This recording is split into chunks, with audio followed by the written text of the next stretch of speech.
Shalom, puji nama Tuhan.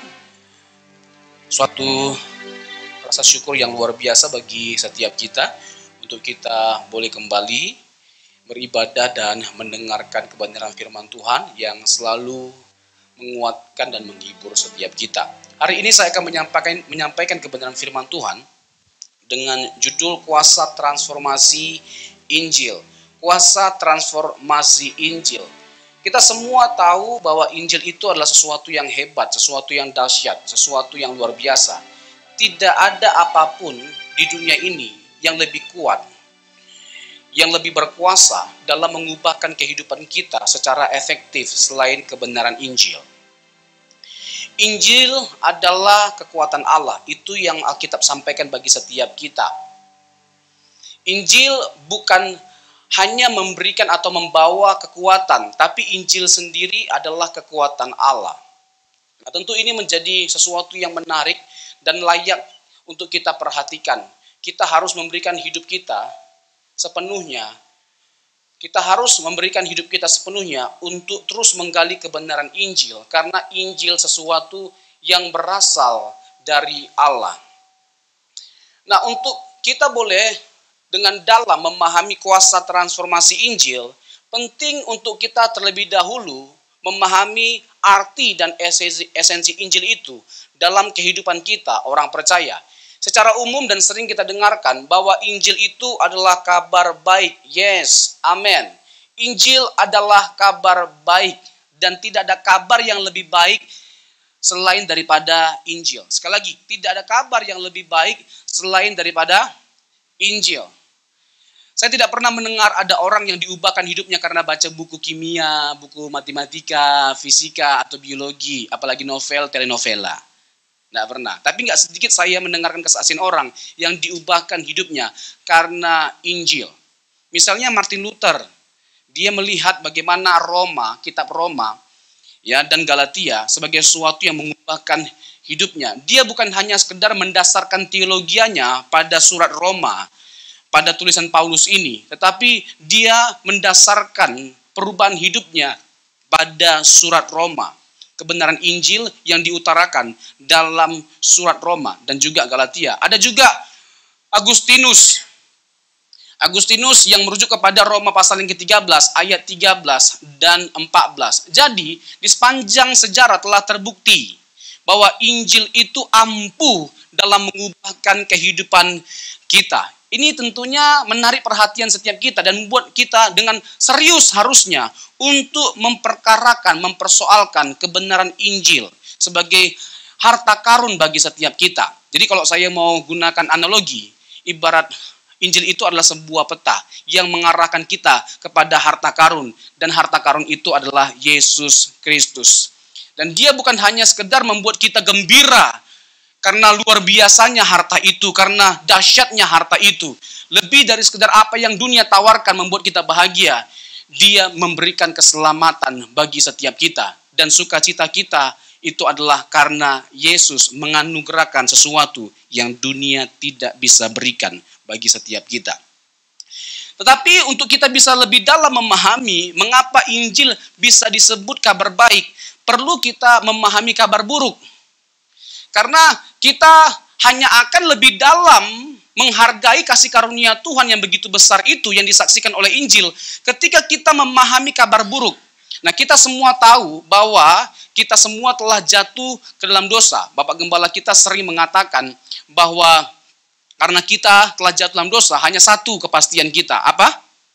Binasa. Kebinasaan adalah sesuatu yang pasti dan tidak seorang pun yang bisa menghindarinya. Kita bukan hanya sekedar pasti binasa, tapi kita nggak punya kekuatan untuk mengubah nasib kita yang akan binasa. Nah, itu adalah kabar buruknya. Sekali lagi ya, ini penting untuk kita pahami. Nggak mungkin kita bisa menghargai kasih karunia Tuhan yang begitu besar. Nggak mungkin kita bisa memahami perjuangan pengorbanan yang begitu luar biasa kalau kita tidak tahu ada bahaya nyata yang mengancam setiap kehidupan kita. Yaitu sekali lagi, kebinasaan. Kita tidak punya kekuatan, kita tidak punya apapun, kita tidak bisa melakukan apapun untuk mengubah nasib kita yang pasti binasa. Jadi Injil itu adalah kabar baik karena ini. Timothy Keller, ini salah satu teolog dan juga apologet yang sangat fenomenal dan terkenal di dunia, tetapi sudah meninggal beberapa waktu yang lalu. Dia mengatakan demikian terkait dengan Injil itu sendiri. Dia menjabarkan kabar buruk bahwa manusia yang diperbudak oleh dosa akan menerima penghukuman Allah. Tetapi kabar baiknya adalah Yesus sang anak telah datang sebagai manusia, incarnation, menjelma menjadi manusia, mati menggantikan orang berdosa, substitution, serta mendirikan kerajaan Allah di muka bumi hingga datangnya langit dan bumi yang baru, restoration. Nah, kalau secara teologis saya boleh jabarkan begini. Apakah Allah bisa menjelma menjadi manusia? Apakah Allah bisa menjelma menjadi manusia? Sering kita diserang di titik ini. Seakan-akan ya, bahwa kita nggak bisa mempertanggungjawabkan iman kita.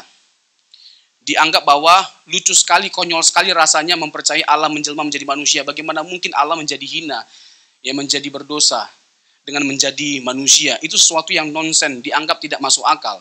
Bagi saya justru keyakinan mereka yang tidak nonsen. Allah itu kan maha kuasa, betul nggak? Karena Allah itu maha kuasa, bisa nggak dia jadi apapun? Jadi kucing? Jadi kelinci? Jadi kura-kura? Bisa? Jadi kera sakti? Bisa. Jadi apapun Allah itu bisa karena maha kuasa. Alam semesta ini saja bisa dia ciptakan dari ketiadaan. Dari sesuatu yang tidak ada menjadi ada. Itu Allah sanggup lakukan, apalagi hanya sekedar menjelma menjadi manusia. Pertanyaan yang tepat itu bukan, bisakah Allah menjelma menjadi manusia? Bukan, tapi mengapa Allah menjelma menjadi manusia? Karena tidak seorang pun yang bisa menyelamatkan kita selain Allah. Hanya Allah yang berkuasa untuk menyelamatkan setiap kita. Lalu yang kedua, mengapa Allah menjelma menjadi manusia? Karena yang berdosa itu manusia. Katakan kiri kanannya, Anda yang berdosa. Sesama pendosa jangan malu-malu. Kita semua orang berdosa. Di dunia yang telah dirusak oleh dosa, tidak ada hal yang mengagetkan. Sekali lagi, di dunia yang telah dirusak oleh dosa, tidak ada hal yang mengagetkan setiap kita. Bahkan ketika kita sebelum dan sesudah menerima Kristus, tidak ada hal yang mengagetkan. Yang mengagetkan setiap kita adalah justru Allah tetap menerima kita, karena sebesar apapun dosa kita, ternyata anugerahnya jauh lebih besar. Berikan tepuk tangan bagi Tuhan kita. Itulah dahsyatnya Injil, itulah dahsyatnya kekristenan, dan tidak ada agama apapun yang menyerupai kekristenan atau menyerupai kitab ini. Allah kita, Allah yang hebat. Ya kan? Jadi hebatnya Allah itu jangan hanya sekedar dipandang karena dia melakukan mujizat, karena dia memberikan apa yang kita inginkan. Tetapi dia memberikan sesuatu yang paling kita butuhkan, sesuatu yang tidak bisa kita dapatkan dengan cara apapun dan bagaimanapun. Yaitu keselamatan. Jadi pertanyaan yang paling tepat adalah mengapa Allah menjelma menjadi manusia. Nah, ini nanti akan banyak saya bahas karena ini sesuatu yang sangat esensial dan fundamental dalam kekristenan. Yang menyelamatkan kita itu harus Allah manusia. Sekali lagi ya, yang menyelamatkan kita itu haruslah Allah manusia. Dan yang bisa menjadi pengantara antara kita dengan Allah yaitu Yesus Kristus, karena dia adalah Allah manusia. 1 Timotius pasal yang kedua, ayat yang ke-5. Jadi setiap kebenaran yang saya sampaikan ini adalah sesuatu yang memiliki dasar yang kuat dari kebenaran Alkitab. Bukan sesuatu yang saya karang-karang. 1 Timotius 2 ayat 5, karena Allah itu Esa, dan Esa pula dia yang menjadi pengantara antara Allah dan manusia, yaitu manusia Kristus Yesus. Siapapun tidak bisa menjadi pengantara kita. Boleh tetap ditampilkan ayatnya ya. Siapapun tidak bisa menjadi pengantara setiap kita, karena tidak ada seorang pun yang bisa memenuhi kualifikasi sebagai pengantara antara kita dengan Allah selain Yesus Kristus. Mengapa hanya Yesus Kristus? Karena dia adalah Allah manusia. Kalau kita merujuk kepada kitab Kolose, salah satu yang dipersoalkan oleh Paulus dalam jemaat di Kolose adalah adanya penyakit jemaat Kolose yang mau menyembah para malaikat. Ya. Malaikat itu dianggap sebagai pengantara. Baik malaikat atau apapun yang ada di dunia ini, termasuk manusia, tidak akan pernah bisa menjadi pengantara antara kita dengan Allah. Hanya Yesus. Halo? Halo? Untuk itu hanya Yesuslah yang bisa kita dengarkan, kita percayai ketika dia berkata, aku akan membawa kamu ke surga. Nggak ada seorang pun pendeta atau siapapun manusia di dunia ini yang bisa memberikan klaim hal yang seperti itu. Hanya Yesus. Karena hanya Yesus yang bisa menyelamatkan. Makanya dia berkata, I am the way, the truth, and the life. No one come to the Father except by me. Agak bahasa Inggris sedikit ya kan, biar kelihatan keren. Meskipun udah 3 bulan saya hafal. Yohanes 8 ayat 24, di sana ditegaskan bahwa kalau kamu tidak percaya, akulah dia, kamu akan mati dalam dosa-dosamu. Nah, ayat ini bukan hanya sekedar menegaskan bahwa Yesus itu penyelamat yang bisa menyelamatkan kita dari kebinasaan. Tetapi dia adalah Allah. Sebab kalau dia tidak Allah, dia nggak berhak mengucapkan kalimat ini. Ini kalimat absolut yang hanya bisa diucapkan oleh Allah. Jadi jelas bagi setiap kita, mengapa kita menggantungkan keselamatan kita pada Yesus. Karena dia adalah Allah manusia. Injil adalah pewartaan sukacita bahwa Allah telah melakukan sesuatu yang menghasilkan kebaikan. Allah telah melakukan sesuatu, drama penebusan yang mencapai klimaksnya ketika sang anak menyerahkan nyawanya di atas kayu salib. Karena esensi Injil adalah tentang Yesus, maka Injil itu berbicara tentang apa yang Allah perbuat melalui Yesus Kristus dan bagaimana kita mengarahkan pandangan kita kepada Yesus. Tidak ada sesuatu apapun yang bisa kita bicarakan terlepas dari pribadi dan karya Kristus. Untuk itu, seluruh kehidupan kita haruslah berbicara tentang Yesus. Kita harus mengingat Yesus. Ya, kita harus berpusat pada Yesus, kristosentris. Hidup kita dimulai dan berakhir pada Yesus Kristus. Itu yang dimaksud dengan kristosentris. Kita harus menyadari bahwa semuanya karena kasih karunia Tuhan. Kalau kita menyadari bahwa semuanya karena kasih karunia Tuhan, nggak ada ruang sedikit pun bagi kita untuk menyombongkan diri. Prestasi kita, kekayaan kita, pencapaian kita, pendidikan kita, itu semua semata-mata karena kasih karunia Tuhan semata. Saya senang apa yang Paulus katakan 1 Timotius pasal yang ke-15, ayat yang ke-10. Ayat ini membuat saya itu bersuka cita. Ayat ini membuat saya juga meratapi diri saya. Supaya saya tidak bermegah pada hal apapun yang ada di dunia ini, selain di dalam dan karena Kristus.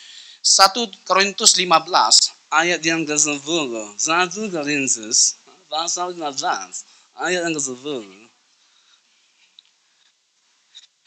Kita baca secara bersama-sama 1, 2, 3 ya. Tetapi karena kasih karunia Allah, aku ada sebagaimana aku ada sekarang. Dan kasih karunia yang dianugerahkannya kepadaku tidak sia-sia. Sebaliknya aku telah bekerja lebih keras daripada mereka semua. Tetapi bukannya aku, melainkan kasih karunia Allah yang menyertai aku. Tetap ayat ini ditampilkan. Kenapa saya bilang ayat ini membuat saya bersuka cita? Karena yang menyampaikannya itu Paulus, bukan orang gagal loh. Bukan orang sembarangan loh. Kalau pencapaiannya jangan diragukan, dia seorang yang sangat luar biasa. Kalau kepintarannya jangan diragukan, kerohaniannya jangan diragukan. Tetapi terlepas dari semuanya itu, dia menyadari bahwa semuanya karena the grace of God. Kasih karunia Tuhan. Artinya, siapa kita kalau tanpa kasih karunia Tuhan? Apa yang bisa kita lakukan lepas dari kasih karunia Tuhan? Nothing. Tidak ada. Hebatnya kita, gereja besar, jemaat besar, ya kan, sampai kita jadi pendeta besar dengan badan yang besar, itu semua karena kasih karunia Tuhan. Untuk itu, ya kan, jangan diri kita yang kita tonjolkan, jangan diri kita yang kita banggakan, tapi banggakanlah Tuhan kita Yesus Kristus dari setiap prestasi yang kita hasilkan. Yang setuju katakan amin. Ya kan, begitu.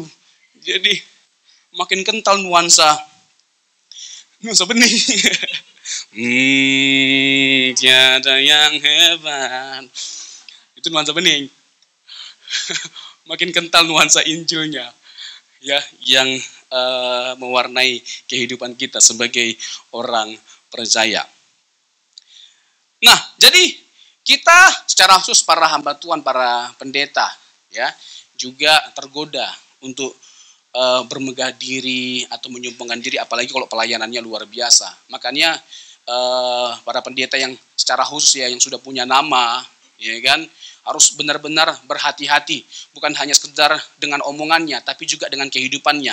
Pendeta itu diteropong hidupnya, ya kan, apa yang dia katakan, apa yang dia lakukan itu dilihat oleh jemaat, sesuai nggak dengan perkataan dan perbuatannya, itu selaras nggak, senada nggak, itu benar-benar diperhatikan, ya kan, sama jemaat, ya kan, sangat diperhatikan. Makanya kami para hamba Tuhan di IGRE itu saling memotivasi, saling menguatkan, juga saling mengingatkan satu dengan yang lain. Kalau ada yang kira-kira nggak pas, itu langsung dikasih tahu, ini kamu nggak pas di sini. Tapi itu sesuatu yang baik, ya kan, untuk mencegah kita jatuh ke dalam dosa. Jadi dosa yang sekecil apapun itu harus diperkarakan, itu harus diruntuhkan, dihancurkan. Jadi pendeta, sekali lagi ya, mudah tergelincir, ya. Apalagi tadi saya bilang, kalau sudah mulai namanya naik, ya kan, dipercakapkan di mana-mana, videonya, ya kan, ada berseliweran di semua medsos yang ada. Waduh, itu bisa membuat bukan hanya sekedar nama kita besar, kepala kita juga besar. Ya, jadi kalau nggak hati-hati banget bisa memang bahaya sekali. Ya kan, kalau ngomong nggak hati-hati, ya kan, di mana di Alkitab ada disuruh kita baca Alkitab? Nggak ada. Ya kan, yang ada itu renungkanlah firman Tuhan siang dan malam supaya kamu tidak menyimpang ke kiri dan ke kanan. Oh, jelas dong ada ayatnya. 1 Timotius 4 ayat 13, kalau mau dibuka silakan. 1 Timotius 4 ayat 13. Ya kan, karena ternyata dengan fenomena itu nggak membuat ya kita berkesimpulan pendeta besar itu pasti benar ajarannya. Ya. Sementara itu sampai aku datang, bertekunlah dalam membaca kitab-kitab suci, dalam membangun dan dalam mengajar. Ternyata bukan hanya sekedar disuruh untuk membaca Alkitab, tapi bertekun. Kenapa bertekun? Karena hidup kita ini adalah orang-orang yang rentan untuk jatuh dalam dosa. Karena kita melawan satu pengaruh yang kuat dari dunia ini yang bisa merusak kehidupan kita. Nggak ada jalan lain untuk kita bisa melawan pengaruh dosa selain bertekun dalam merenungkan, membaca kitab suci dan menghidupinya. Karena pada hakikatnya Injil itu bersifat statis. Sekali lagi, karena pada hakikatnya Injil itu bersifat statis, menjadi dinamis dan dramatis ketika kita menghidupi kebenaran itu. Nah, keren kan? Ya kan? Ya kan, Injil itu bersifat statis, menjadi dramatis, ya kan, dan dinamis ketika kita menghidupi kebenaran itu. Dan itu yang Tuhan inginkan dari setiap kita. Betul, jangan hanya sekedar membaca, tapi juga harus direnungkan. Saya nggak percaya ada orang yang bisa berubah hidupnya kalau dia tidak merenungkan kebenaran firman Tuhan. Itu menghindarkan kita untuk jatuh dalam dosa, yaitu dengan kita terus merenungkan kebenaran firman Tuhan. Jadi firman Tuhan itu sesuatu yang harus kita renungkan. Jadi kita diminta untuk membaca Alkitab, kita diminta untuk merenungkan kebenaran firman Tuhan, dan kita juga diminta untuk melakukan firman Tuhan. Merenungkan firman Tuhan itu siang dan malam. Jangan hanya si dia aja yang direnungkan, tapi firman Tuhan. Haleluya. Ya kan? Si dia terus nyanyinya itu aja terus. Aku bisa membuat. Oh, kunci C dong, Bang. Langsung lama sekali bergeraknya Bang Aman ini. Percuma memang. Ya kan? Aku bisa membuatmu jatuh cinta kepadaku meski kau tak cinta. Apa? Gak bisa Yura.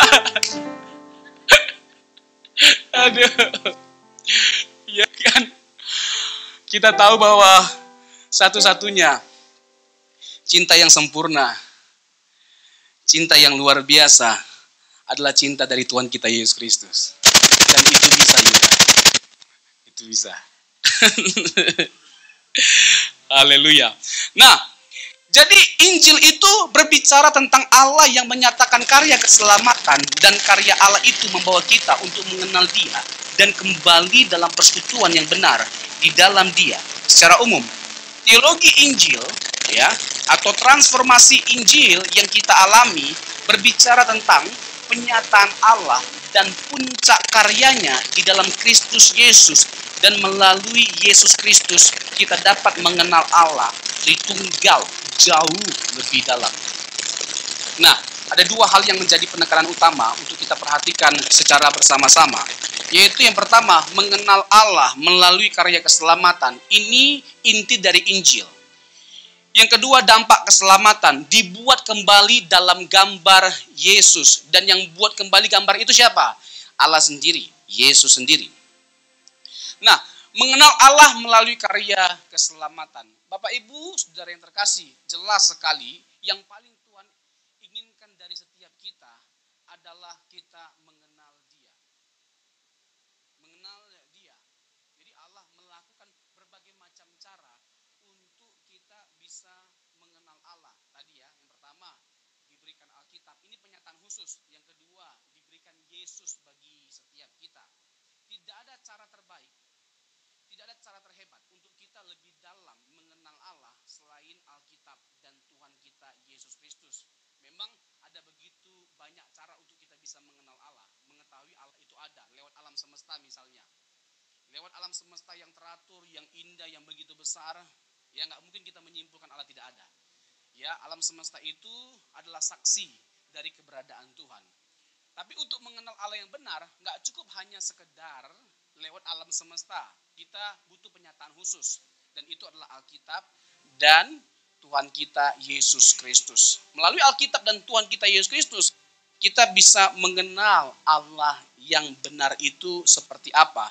Dan apa yang Ia perbuat dalam kehidupan kita. Nah, yang kedua, dampak keselamatan dibuat kembali dalam gambar Yesus. Keselamatan tidak hanya memberi kita suatu awal baru atau kesempatan kedua ketika kita menerima Kristus. Kita menerima hidup yang benar-benar baru. 2 Korintus 5 ayat yang ke-17. Jadi, siapa yang ada di dalam Kristus, ia adalah ciptaan baru, yang lama sudah berlalu, sesungguhnya yang baru sudah datang. Apa yang baru? Ya, istri, betul. Istri yang baru. Yang baru adalah gaya hidup kita. Yang baru adalah identitas kita. Ketika kita menerima Kristus, pertama-tama yang harus kita sadari adalah kita memiliki identitas yang baru. Sadari hal itu, renungkan hal itu, supaya kita bisa menjalani kehidupan kita berdasarkan identitas kita. Karena aktivitas ditentukan oleh identitas. Seperti apa kita hidup, itu bergantung pada apa identitas kita. Siapa kita di mata Allah kita. Untuk itu, lebih dalam kita menggali kebenaran firman Tuhan supaya lebih dalam lagi kita mengenal siapa diri kita. Karena kita bisa dengan benar mengenal diri kita ketika kita mengenal Allah kita. Amin. Nah, dampak keselamatan yang dikerjakan oleh Tuhan Yesus berlanjut melalui karya pengudusan Roh Kudus. Tidak ada hidup kudus tanpa Roh Kudus.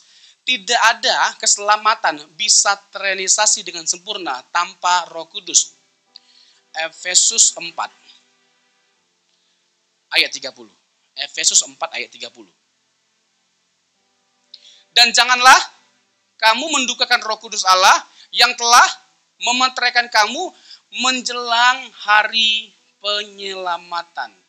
Jadi Bapa merancangkan keselamatan itu, Anak mengerjakan keselamatan itu, dan Roh Kudus yang mengaplikasikan keselamatan itu bagi setiap kita. Sekali lagi ya, ini sesuatu yang luar biasa. Jadi Allah Tritunggal itu berperan aktif, terlibat aktif dalam karya keselamatan. Dan puncak dari keselamatan itu sekali lagi dikerjakan oleh Anaknya yang tunggal. Dan melalui Yesus Kristus, kita bukan hanya sekedar mengalami keselamatan, tapi mengalami pengalaman Trinitarian. Ketritunggalan Allah itu kita kenal lewat Yesus Kristus. Bapa mengutus Anak, Anak mengutus Roh Kudus. Itu yang kita dapatkan dari Injil Yohanes. Injil Yohanes itu Injil Trinitarian, Injil Tritunggal. Jadi kalau orang tidak percaya doktrin Tritunggal, dia harus membuang Injil Yohanes. Karena Injil Yohanes itu Injil Trinitarian.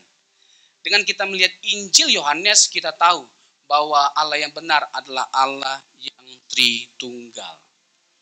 Nah, keselamatan yang dikerjakan oleh Tuhan Yesus itu membawa dampak atau transformasi yang luar biasa.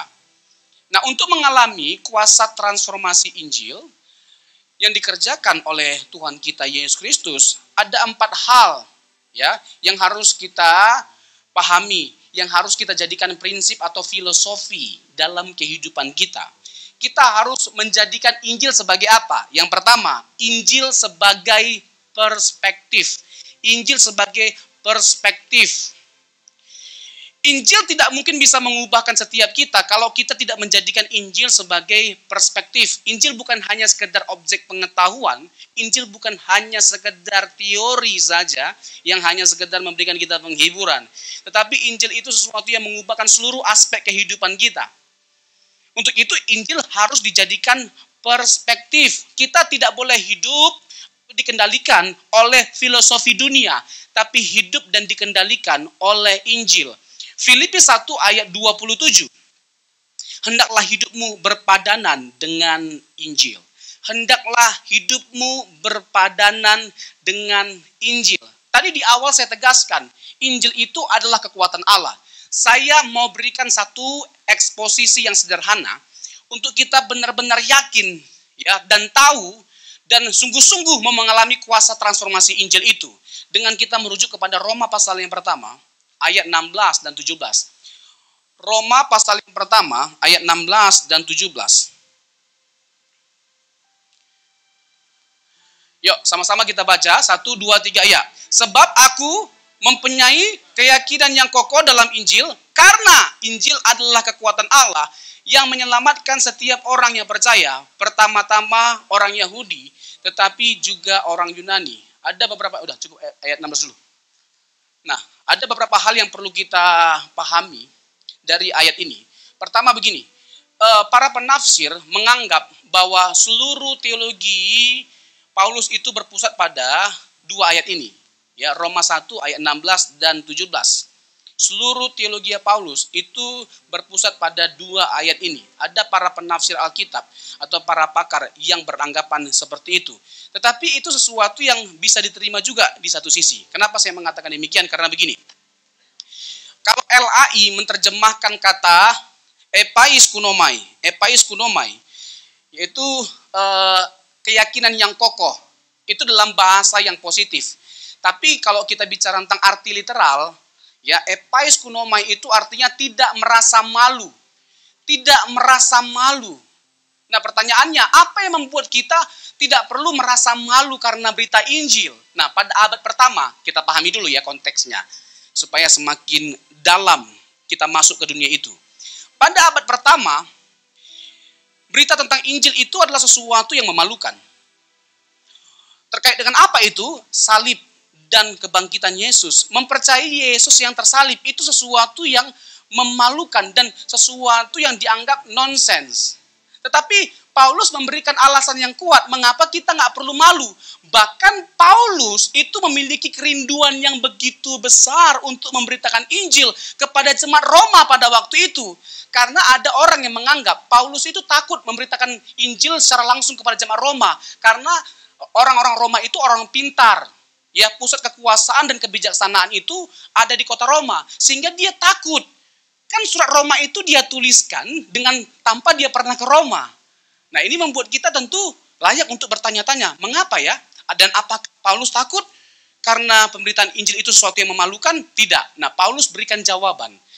Nah, jadi epais kunomai itu artinya tidak merasa malu. Mengapa tidak perlu merasa malu? Karena Injil itu adalah kekuatan Allah. Nah, kata kekuatan dunamis itu erat kaitannya dengan kuasa Allah yang memanggil setiap orang untuk menikmati keselamatan yang dikerjakan oleh Tuhan Yesus. Ini yang pertama, karena Injil itu adalah kekuatan Allah.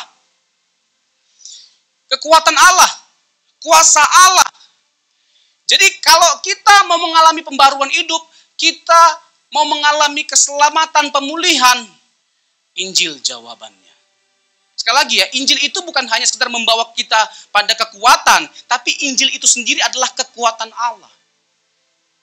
Lalu yang kedua, next ayat 17.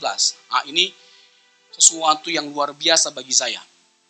Jadi nggak heran kenapa Martin Luther mendasarkan perubahan hidupnya pada surat Roma. Karena memang surat Roma itu sesuatu yang luar biasa. Tetapi juga complex and complicated. Ya kan? Complex and complicated. Nah, sebab di dalamnya nyata kebenaran Allah. Nah, kata kebenaran di situ artinya dalam bahasa asli dikaiosune.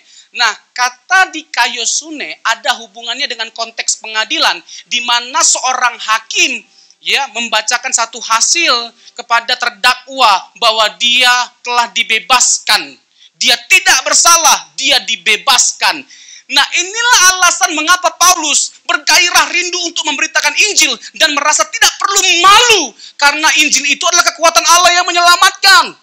Karena Injil itu adalah sesuatu yang membebaskan, dikaiosune.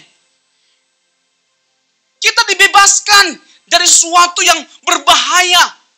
Kita dimerdekakan oleh Kristus lewat kematiannya. Jadi kematiannya itu bukan sesuatu yang memalukan. 1 Korintus pasal yang ke-1 ayat 23 dan 24. 1 Korintus ya. Tetapi kami memberitakan Kristus yang disalibkan. Untuk orang-orang Yahudi satu batu sandungan. Dan untuk orang bukan Yahudi suatu kebodohan. Nah, pada waktu itu ya satu sisi dari sisi manusia ya, dari sudut pandang manusia wajar ya kalau Injil itu dianggap sebagai sebuah yang memalukan. Karena apa? Karena pada waktu itu orang Yahudi memandang Injil itu sebagai batu sandungan, bagi orang bukan Yahudi sebagai sebuah kebodohan. Next ayatnya, tapi tidak bagi setiap kita. Tidak bagi setiap kita. Nehi tumjahe. Kenapa?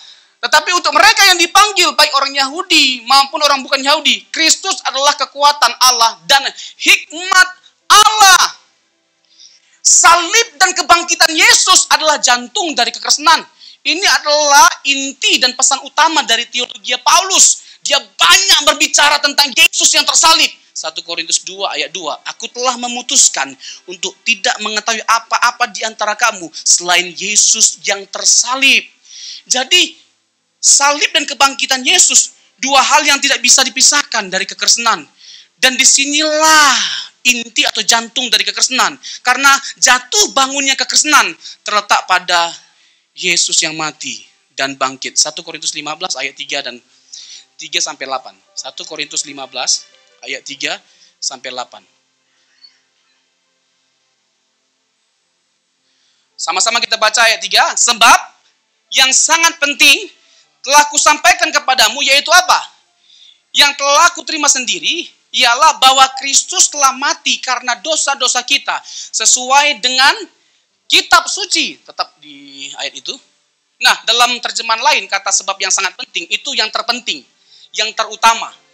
Jadi memang berita tentang Yesus yang mati untuk dosa-dosa kita sebagai sesuatu yang terpenting, terutama. Kenapa? Karena kalau Yesus tidak mati dan bangkit, kita nggak mungkin mengalami keselamatan. Kita nggak mungkin bisa menerima kehidupan kekal, masuk surga.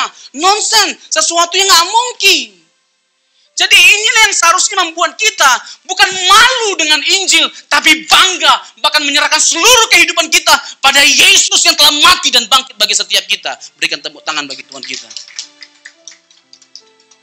Yang terpenting, yang terutama, ya, ini bukan hanya sekedar yang pertama, tapi yang terutama.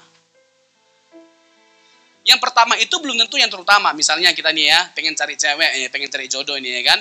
Kita yang pertama-tama lihat wajahnya, betul nggak? Tapi yang pertama itu bukan yang terutama. Karena bisa aja dia cantik, tapi kelakuannya nggak cantik coy. Bibirnya, ini kan nggak banget. Hatinya busuk banget. Tapi di gereja nggak ada yang seperti itu. Insya Allah. Ini kan karena di gereja ceweknya cantik-cantik dan hatinya baik-baik. Alhamdulillah. Nah, Paulus bukan hanya kasih tahu sama kita bahwa dia telah mati, tapi juga dia dikuburkan. Artinya, Yesus itu tidak pingsan karena ada orang yang mencoba untuk menyangkali bahwa Yesus itu tidak mati, hanya pingsan. Itu boleh bodoh, tapi jangan sempurna kali lah bodohnya. Yesus itu benar-benar mati. Dia mati dan dia juga dikuburkan, Mbak. Ya. Jadi berdasarkan 1 Korintus 15 ayat 3 sampai 8, jadi ada beberapa poin yang penting, ada 4. Yang pertama, Yesus telah mati untuk dosa-dosa kita. Yang kedua, bahwa dia dikuburkan. Yang ketiga, dia bangkit. Yang keempat, dia menampakkan diri kepada banyak saksi. Artinya saking banyaknya saksi dari Yesus yang bangkit, tidak ada ruang sedikit pun untuk kita menyangkali atau meragukan kebenarannya. Ya kan? Dia menampakkan diri kepada Kefas. Kefas tahu siapa? Kefas siapa? Ya, Kefas Yombing, betul.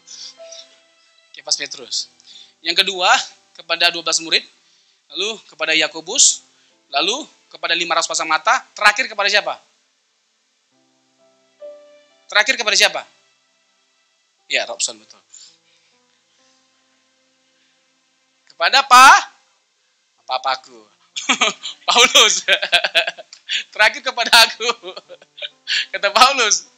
Ya, jadi Paulus itu adalah saksi dari Yesus yang bangkit karena Yesus itu menampakkan diri. Yang dalam kisah para rasul pasal yang ke-9 ya, dalam perjalanan menuju Damsyik Tuhan menampakkan diri kepada dia.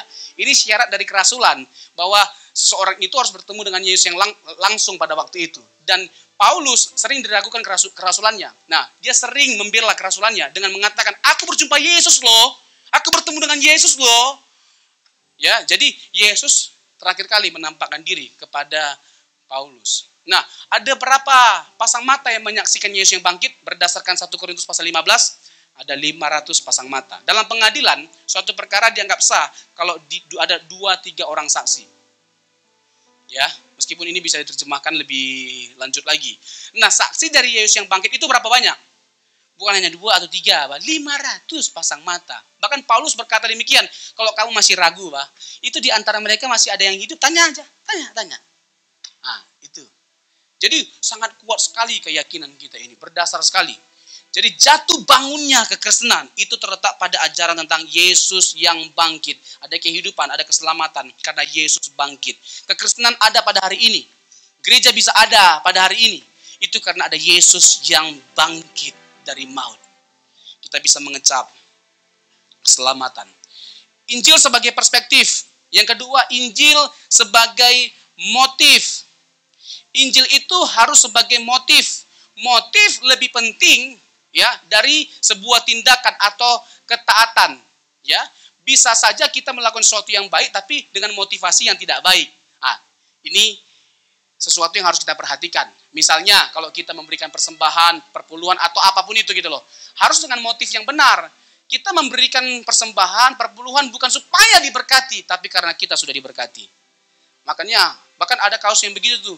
Ya kan, ketika dia memberi perpuluhan, ya kan, supaya 30 kali lipat, 60 kali lipat, 100 kali lipat ditambah-tambah oleh Tuhan. Kita memiutangi Tuhan ketika kita memberi sesuatu untuk pekerjaan Tuhan. Dari mana ayatnya? Tidak ada. Ya kan, yang begitu-begitu kan, itu karena kesalahpahaman terhadap sebuah teks. Ya, sering orang seperti itu. Misalnya, ya surat Injil Matius sering disalahpahami itu. Biasanya WL yang sering salah paham ini. 2-3 orang yang berkumpul atas namaku, aku hadir di tengah-tengah mereka. Jadi walaupun kita nggak seberapa yang hadir, Tuhan ada di tengah-tengah kita. Itu konteksnya itu bukan soal jemaat, Ferguson. Itu soal pengadilan. Yang untuk sesuatu itu bisa diadili harus ada 2-3 orang saksi yang hadir. Baru dinyatakan sah. Itu maksudnya Bambang. Bukan ibadah. Jadi kalau sendiri Tuhan nggak hadir. Kalau hanya sendiri doang yang berdoa, yang menyembah nggak hadir Tuhan. Tuhan tetap hadir dimanapun dan kapanpun.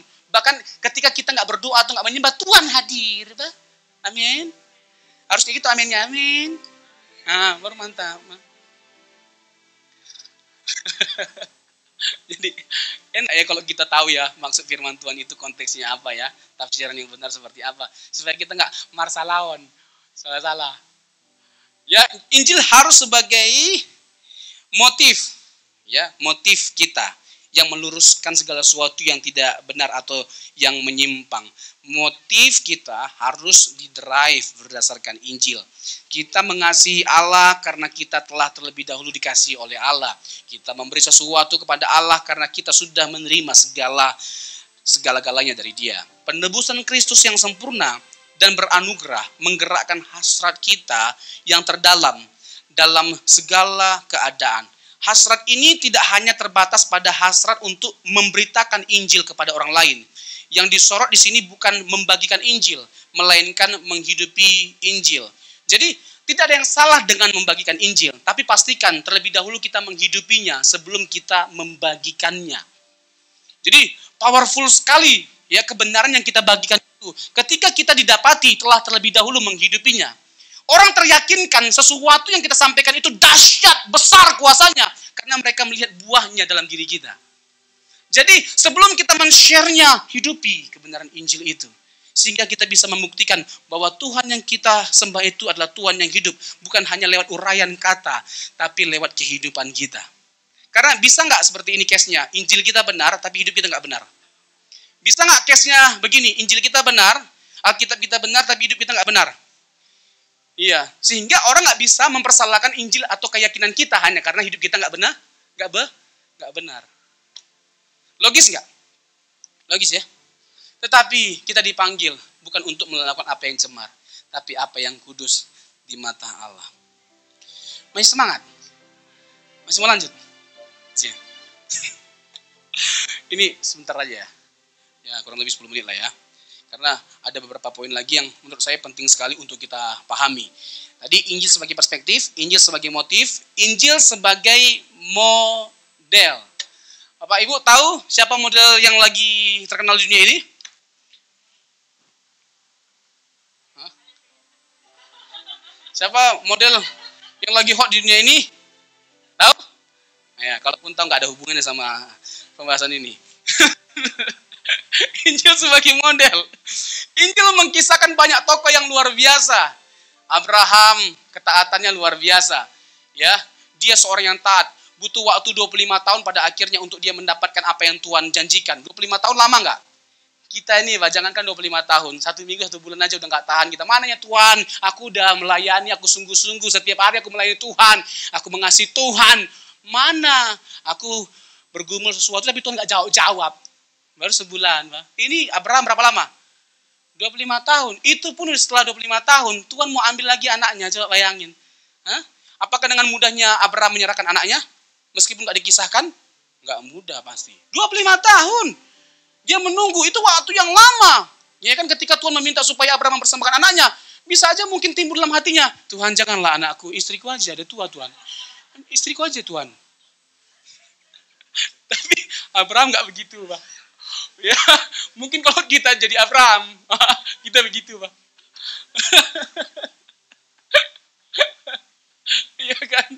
Itu menarik sebenarnya kisah Abraham itu ya, apalagi dengan kehadiran Ismail. Ismail lahir dari siapa? Hagar. Itu kan karena kesalahan siapa? Sarah, bukan Abraham loh. Ya kan, itu Sarah yang memerintahkan karena dianggap sebagai aib pada waktu itu ketika seseorang tidak punya anak. Dianggap sebagai sesuatu yang memalukan. Makanya dia suruh kan Abraham, udahlah kamu dekati aja hamba aku itu. Laki-laki, gak disuruh aja menghampiri. Apa lagi disuruh? Hah? Ayo wae. Ada aja apa? Aduh. Iya kan? Gak disuruh aja menghampiri. Apa lagi disuruh? Hajar ble. Langsung dihajar.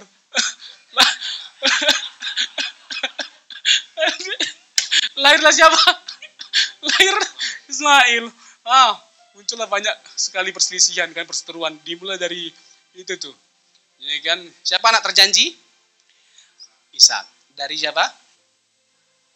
Dari Sarah. Waktu Tuhan meminta supaya Abraham mempersembahkan anak, siapa yang dipersembahkan? Ishak atau Ismail? Yang dipersembahkan siapa? Enggak, domba. Kejadian pasal 22. Tapi di antara kedua itu yang dipersembahkan siapa? Akhirnya dari antara dua itu kok domba lagi. Ini kok jadi saya emosi nih. Di antara kedua itu siapa? Ishak. Tapi tahu nggak apa yang menarik dari kisah itu? Bukan perdebatan mengenai siapa yang dipersembahkan. Tapi ketika nggak jadi Abraham mempersembahkan sesuatu, lalu dia bernubuat dengan mengambil satu binatang, yaitu domba, dan mempersembahkannya kepada Tuhan. Apa kata Abraham? Bahwa Tuhan yang menyediakan. Tuhan yang menyediakan. Dan ini merupakan satu peristiwa yang merujuk kepada siapa? Allah yang mempersembahkan anaknya yang tunggal. Peristiwa ini disebut sebagai tipologi dari bahasa Yunani tupos, artinya gambaran. Peristiwa Abraham mempersembahkan anak yang tunggal itu merujuk kepada Bapa yang akan mempersembahkan anaknya untuk menebus setiap dosa-dosa kita. Ini Bapak Ibu kayak takjub gitu ya. Memang luar biasa kebenaran firman Tuhan, bukan saya, Alkitab. Ya kalau kita bongkar ya kebenaran firman Tuhan itu, aduh dahsyat luar biasa. Nah, jadi Alkitab itu mengisahkan banyak sekali tokoh-tokoh yang luar biasa yang menginspirasi setiap kita dengan berbagai macam karakter mereka, kesetiaan, ketaatan dan sebagainya macamnya. Tapi tetap mereka manusia biasa dan mereka memiliki banyak kecacatan. Tapi Alkitab mengisahkan satu pribadi yang bukan hanya sekedar memiliki pribadi dan karakter yang luar biasa, sifat-sifat yang luar biasa, tapi sempurna. Dalam segala hal, Yesus itu sempurna. Sempurna. Ya kan? Yesus kita itu sempurna dalam segala hal. Jadi, Bapak Ibu Saudara yang terkasih, percaya Yesus bukan hanya sekedar supaya kita masuk surga, tapi supaya kita menghadirkan suasana surga dalam kehidupan kita. Apa yang ada di surga? Kebenaran, kesucian, sukacita, damai sejahtera, itulah yang harus kita hadirkan dalam kehidupan kita. Yesus bukan hanya memberikan keselamatan, tapi juga teladan hidup untuk kita ikuti, kita contoh. Dalam segala hal Yesus bisa dicontoh. Dalam hal kasihnya, iya. Pengorbanannya, iya. Ketaatannya, iya. Dalam segala hal. Ya, Yesus itu adalah model bagi setiap kita. Yang terakhir, Injil sebagai modal atau kekuatan. Meletakkan Injil di pusat kehidupan kita merupakan proses yang panjang. Tidak ada seorang pun yang pantas menganggap dirinya sudah mencapai titik akhir dari proses ini. Walaupun kita sudah sepenuhnya ditangkap oleh Kristus, kita belum sempurna menangkapnya. Kita semua masih dan selalu berada di dalam sebuah proses. Kita bisa jatuh dalam dosa, tapi kita nggak bisa terus-menerus hidup dalam dosa. Itu adalah realitas kita sebagai anak-anak Tuhan, sekalipun kita telah menerima Yesus. Bisa nggak kita berbuat dosa? Bisa nggak kita masih melakukan dosa sekalipun sudah melayani? Bisa. Ya, tetapi kita tidak bisa terus-menerus hidup dalam dosa. Karena apa? Esensi dari Tuhan menyelamatkan kita adalah supaya kita meninggalkan dosa. Kita telah dimerdekakan bukan untuk melakukan kejahatan, bukan untuk melakukan dosa. Kita telah dimerdekakan supaya kita tidak lagi menjadi hamba dosa. Terakhir, Galatia 5 ayat ke-13. Galatia 5 ayat 13. Ini benar-benar terakhir. Ya, terakhir ini. Tapi yang terakhir ini 1 jam lah. Ya, sama-sama kita baca 1, 2, 3 ya. Saudara-saudara, memang kamu telah dipanggil untuk merdeka, tetapi janganlah kamu mempergunakan kemerdekaan itu sebagai kesempatan untuk kehidupan dalam dosa. Melainkan, layanilah seorang akan yang lain oleh kasih. Jadi lewat kasih karunia Tuhan, kita mau berubah. Karena kita tahu kasih karunia Tuhan itu begitu besar dan telah mengubahkan setiap kehidupan kita, maka kita mau melayani seorang akan yang lain seperti Yesus melayani atau mengasihi setiap kita. Tuhan Yesus memberkati.